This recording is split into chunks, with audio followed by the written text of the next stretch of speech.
All right, let's dive into a deep dive of three really diverse states in India: Himachal Pradesh, Karnataka, and Maharashtra. And we've got a ton of material to cover here. We're talking history, culture, traditions, you name it, even a little bit of slang thrown in there so you can impress the locals. Think of it as your insider's guide to these incredible regions. What's so fascinating to me is how each of these states reflects the vastness of India, but with its own unique twist. It's like they're all part of the same story, but telling it from different I angles. love that. Like different chapters of the same book, each with its own setting and characters. Okay, so let's start our journey in Himachal Pradesh, often called the Land of Gods. We hear a lot about India's spirituality, but Himachal Pradesh seems to take it to a whole other level. Nestled in the Himalayas, it's known for its breathtaking landscapes, its serene atmosphere, and its countless temples. And what makes it even more interesting is that it's not just one faith or tradition that dominates. You have this incredible mix of Hinduism and Buddhism, of course, but also these ancient tribal traditions that have been preserved for centuries. Right. It's not just a blend. It's almost like a conversation between different cultures and belief systems that have been going on for centuries. Yeah. It makes you wonder what it was about this area that attracted so many different groups. Well, I think the geography definitely played a role. I mean, the Himalayas have always been a place of spiritual significance, but their isolation also provided a sort of refuge. It allowed different groups to practice their beliefs in relative peace, and over time, those beliefs intertwined, creating this unique spiritual tapestry that you won't find anywhere else. It's amazing how geography and history can shape a region's identity. Speaking of which, I'm really intrigued by the Devbuni culture that's so prominent in Himachal Pradesh. Land of gods, it literally means. And from what I understand, you can really feel that reverence for the divine in everyday life there. Absolutely. The locals have this deep connection to their local deities, what they call devtas, and it's reflected in everything, from the colorful festivals to the daily rituals. So tell me more about these festivals. Our notes mention the Fagli festival and the Nadi dance. I'm picturing vibrant colors, lots of energy. Am I on the right track? You're spot on. Fagli is all about celebrating the harvest season. Imagine entire villages coming together, thanking their deities for a bountiful crop with music, dancing, these incredible processions that wind through the streets. It's a joyful time, full of gratitude and community spirit. And what about the Nadi dance? It sounds like something you wouldn't want to miss. Oh, it's quite a spectacle. Imagine a line of dancers, sometimes hundreds of them, all moving in perfect synchronization to the beat of drums and trumpets. The footwork is intricate, the costumes are incredibly colorful, and the energy is just contagious. It's really something special. It sounds like a visual and auditory feast. And all this is happening against the backdrop of the Himalayas. Wow. Talk about an immersive experience. But Himachal Pradesh also has this interesting colonial history, right? Shimla served as the summer capital during British rule. I'm curious, how visible is that influence today? Oh, you can definitely see it, especially in Shimla. The architecture with those charming colonial buildings, the bustling mall road, it's almost like stepping back in time. I can imagine. But then you have Manali, which is a huge draw for adventure sports enthusiasts, and then Dharamshala, a center of Tibetan culture and the home of the Dalai Lama. It's fascinating how Himachal Pradesh blends these different facets of its identity so seamlessly. It's a state of contrast, that's for sure. You have this ancient spirituality of the Himalayas, the remnants of British colonialism, and then the Tibetan influence. It creates this truly unique blend of cultures. And speaking of unique, I'm looking at our notes on the landscape. You've got the snow-capped peaks, the lush valleys, and then you mentioned the Spiti Valley, which is a high-altitude cold desert. That just sounds surreal. It is. Imagine stark landscapes, ancient monasteries clinging to the cliffs, and a sense of serenity that's almost palpable. It's a place that really makes you feel the power of nature. I can see why they call it Land of Gods. It seems like the spiritual and the natural world really do collide there. But let's be honest, no exploration of a region is complete without talking about the food. I'm ready to get hungry. So what are some must-try dishes in Himachal Pradesh? Well, if you're ever lucky enough to be invited to a special occasion, try dehem. It's a traditional feast that's a true culinary journey. They serve everything from lentil stews to rice dishes and this amazing yogurt-based curry called curry. It's an explosion of flavor and textures. Pap. I'm adding that to my list. But what if I'm just wandering through a local market? What's something I can grab on the go that will give me a taste of Himachal Pradesh. Oh, you have to try siddu. It's this amazing stuffed bread, often filled with a savory lentil mix, sometimes something sweet. But it's the ultimate comfort food, especially when it's hot off the griddle and slathered with ghee. Okay, Sidhu it is. All right, before we move on from Himachal Pradesh, are there any local sayings or slang terms we should know? I always like to pick up a few phrases when I travel. Well, you'll hear Jai Dev Bhumi a lot, which means hail the land of gods. It really reflects that deep spiritual connection people have with the region.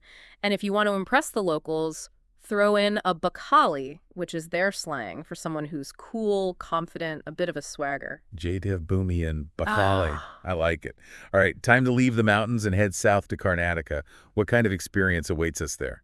Think ancient traditions meeting modern innovation. Karnataka is where you'll find centuries-old temples alongside bustling IT hubs. It's a different energy from Himachal Pradesh, but equally captivating. I'm intrigued. Let's dive into Karnataka. Ancient traditions and modern innovation. It's like stepping into a time machine, but in reverse. I have to admit, when I think of India's tech scene, Bengaluru is the first place that comes to mind. Silicon Valley of India and all that. But I'm guessing there's more to the story than just a catchy nickname. Oh, definitely. Bengaluru's rise as a tech hub didn't happen overnight. It was a whole ecosystem that came together. Back in the 80s, you had government policies that really promoted electronics manufacturing. And then, of course, you have prestigious institutions like the Indian Institute of Science, which was already churning out top-notch engineering talent. Right, so you have the talent pool, the government support. What else? What was the tipping point? Well, when Texas Instruments decided to set up shop there, it was like a signal to the rest of the world. Suddenly, Bengaluru was on the map. So is that combination of factors, government support, talent, and then that early investment from a major global player. But it's not all about tech, right? Karnataka has this incredible depth of culture and history as well. And like Himachal Pradesh, we're talking about a diverse population with communities like Kannadigas, Tuluvas, Konkanis, and Kodavas. What sets them apart? Well, each community has its own distinct language, customs, even its own cuisine. The Tuluvas, for example, have a strong agrarian tradition, and they're known for their unique folk arts. The Konkanis, on the other hand, they were historically traders, so their cuisine has a lot of coastal influences. It's really fascinating to see how these different communities have maintained their distinct identities within the larger state. It's like a microcosm of India's diversity, all within a single state. Speaking of cultural expressions, I'm looking at our notes on the Dasara festival in Mysuru, and it sounds amazing. Elephants, a palace, the goddess Durga. What am I missing? Well, imagine this. It's a 10-day extravaganza that culminates in this grand procession. You have these elaborately decorated elephants, all part of a tribute to the goddess Durga, who represents strength and the victory of good over evil. And the backdrop for all of this is the magnificent Mysore Palace, all lit up. It's an incredible spectacle, visually stunning. People come from all over to witness it. It sounds like a powerful mix of faith, spectacle, and cultural pride. And then we have the Karaga festival in Bengaluru, which is dedicated to Draupadi from the Mahabharata. I think it's interesting that it focuses on a female figure, given that so many Hindu festivals celebrate male deities. You're right. It is unique in that sense. Draupadi is a really compelling figure. She's revered for her strength, her resilience, her righteousness. And the Karaga Festival, with its unique rituals, offers a really fascinating glimpse into how different communities within Hinduism celebrate the feminine divine. It's a good reminder that even within a single religion, you can have so much diversity in how beliefs are expressed and celebrated. Okay, shifting gears a bit, we have notes here on Karnataka being both a center for classical Carnatic music and India's rock and metal capital. That's not a combination you hear every day. It might seem like an odd pairing, but it really speaks to the dynamism of Karnataka's cultural scene. On the one hand, you have these legendary figures like Purandara Dasa, who's considered the father of Carnatic music, and there's a really rich tradition of classical performances that continues to thrive. But then you have Bengaluru, with its youthful energy and its global influences. It's become a real hub for rock and metal bands, many of whom are gaining international recognition. So maybe it's that tension between tradition and modernity, or maybe it's the influx of people from all over India and the world. whatever it is, it's clearly creating fertile ground for creative expression. Absolutely. It's a real cultural melting pot where different influences collide and create something new and exciting. Speaking of exciting, we can't forget about the food. In Karnataka, you have the iconic bisi bele bath, this incredible, flavorful mix of rice, lentils, and vegetables. It's comfort food, but with a lot of depth. I'm all about lentil dishes, so that sounds right up my alley. Yeah. And what about for those with a sweet tooth? What's this Mysore pack that I keep hearing about? Oh, Mysore pak is a legend. Imagine this. A melt-in-your-mouth sweet made from gram flour, ghee, and sugar.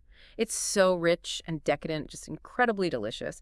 And the story goes that it was invented right there in the Mysore Palace kitchen, which just adds to the mystique. A little bit of royal history with every bite. Okay. Before we move on to our final stop, are there any local sayings or slang from Karnataka that we should know?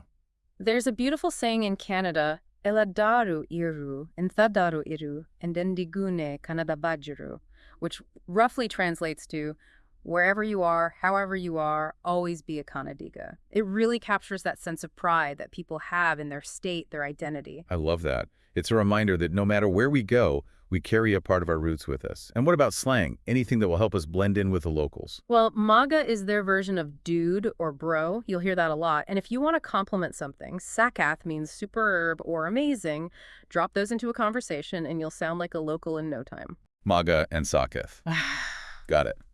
All right, we've explored the spiritual heights of the Himalayas, the dynamic blend of tradition and tech in Karnataka. Now I'm ready for our final stop, Maharashtra, the land of warriors and Bollywood. Where do we even begin? Maharashtra is all about grand narratives. From the valor of the Maratha warriors to the captivating stories told on the silver screen, it's a place where history and imagination collide.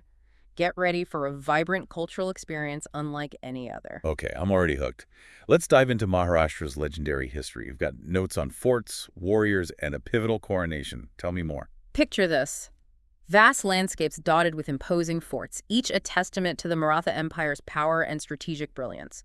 These weren't just military strongholds, they were symbols of defiance against Mughal rule, strategically perched on hilltops commanding these panoramic views of the valleys below. It really paints a picture, doesn't it? These incredible forts standing guard over the land.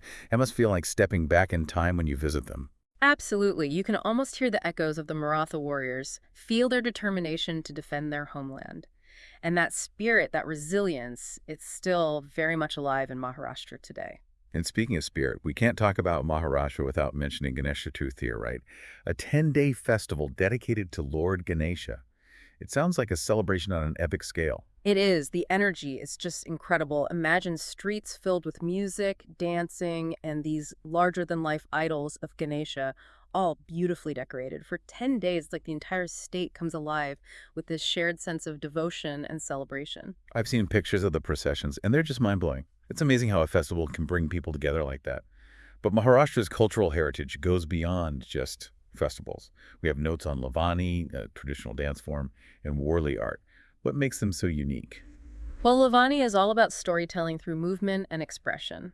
Imagine graceful women in colorful saris, adorned with jewelry, their movements conveying a whole range of emotions. It's a celebration of femininity, strength, and artistic expression. It sounds incredibly expressive and visually stunning. And what about Warli art? I've seen those simple black and white figures, but I never really knew the story behind them. Warli art originated with tribal communities in Maharashtra, and it's characterized by these simple geometric patterns, usually white on a red ochre background. They depict scenes from everyday life, rituals, mythology. It's minimalist, but it's incredibly powerful in its simplicity. It's amazing how much meaning can be conveyed through such basic shapes. Huh. Okay, so we've talked about festivals, dance, and art. Now let's delve into some of the historical events that shaped Maharashtra. Our notes mention Chhatrapati Shivaji Maharaj's coronation in 1674 as a pivotal moment. Oh, absolutely. Shivaji Maharaj's coronation marked the birth of the Maratha Empire. It was a symbol of resistance against Mughal rule, and it really ignited a wave of Maratha power and pride. It laid the foundation for an empire that would eventually stretch across a significant portion of India. It's a reminder that history is more than just dates and names. It's about these individuals who fought for their beliefs, who shaped destinies, who left behind a legacy that continues to inspire. But history also has its dark chapters. We have notes on the 1993 Mumbai bomb blasts and the 2008 Mumbai terror attacks. These must have been incredibly difficult times for the city. They were tragedies that shook the entire nation, really tested the city's resilience.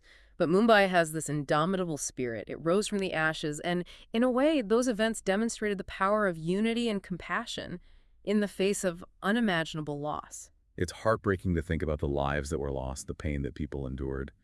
But it's also inspiring to see how people came together to support each other, to rebuild, to show the world that even in the darkest of times, hope prevails. Speaking of resilience and resourcefulness, let's talk about something a bit lighter. The double-walla system. I'm fascinated by this incredibly efficient delivery network. How does it even work? It's a marvel of logistics, really. You have this intricate system of color-coded boxes, bicycles, trains, all working together to deliver thousands of home-cooked meals across Mumbai every single day. And they do it with incredible precision. The Double-wallas, with their dedication and their knowledge of the city, they've become an iconic symbol of Mumbai. It's incredible how they navigate the city's chaos, the traffic, and still manage to deliver those meals on time with minimal errors. Okay, let's shift gears again and explore some more of Maharashtra's diverse cultural traditions. We have notes on the Wari pilgrimage, which sounds like an epic journey of faith. Oh, it is. Imagine thousands of devotees embarking on a 21-day journey on foot, carrying palanquins of saints. They travel from Alandi to Pandharpur to the Temple of Lord Vithal. It's a remarkable display of devotion and community spirit, people from all walks of life, united by their shared faith. I can only imagine the physical and mental strength it must take to complete a journey like that. It's really a testament to the power of belief. And then for something completely different, we have the kite festival during Makar Sankranti. I've never flown a kite myself, but I can imagine the excitement. Oh, it's a sight to behold. The sky is just filled with a kaleidoscope of kites, all battling for dominance. People on rooftops, cheering, strategizing. It's a celebration of the harvest season, new beginnings, and just the simple joy of flying a kite. It sounds so vibrant and full of life. Okay, we can't wrap up our exploration of Maharashtra without talking about the food. We have notes on so many dishes here. Vada pav, puran poli, misal pav. What are we absolutely not allowed to miss? Well, if you want that classic Mumbai street food experience, you have to try Vada Pav. It's spicy, it's satisfying, and it's a true icon. Imagine a spicy potato fritter tucked into a fluffy bun, served with chutneys that just add a burst of flavor. Then you have puran poli, which is a sweet flatbread filled with a lentil mixture. It's often made for special occasions, and it's just so comforting and delicious. And if you like things spicy, misal pav is a must-try. It's this fiery curry often made with sprouted lentils, topped with crunchy farsan. It's a flavor explosion, that's for sure. It's incredible how each dish tells a story about the region's history, its cultural influences, even its spice tolerance. All right, before we wrap up our deep dive into Maharashtra, any local sayings or slang we should know? Well, Jai Maharashtra is a common one, meaning Hail Maharashtra. It's simple but powerful. And if you really want to express your enthusiasm for something, you can say Ekdam Jackas, which means absolutely awesome or fantastic. Jai Maharashtra and Ekdam Jakas. I'll try to work those into conversation. Okay, we've covered a lot of ground today. From the spiritual heights of the Himalayas to the dynamic blend of tradition and tech in Karnataka, and now the warrior spirit and cinematic magic of Maharashtra, I feel like I've learned so much, not just facts, but a deeper appreciation for what makes each of these states unique. That's what's so fascinating about India, isn't it? There's so much diversity, so much to explore.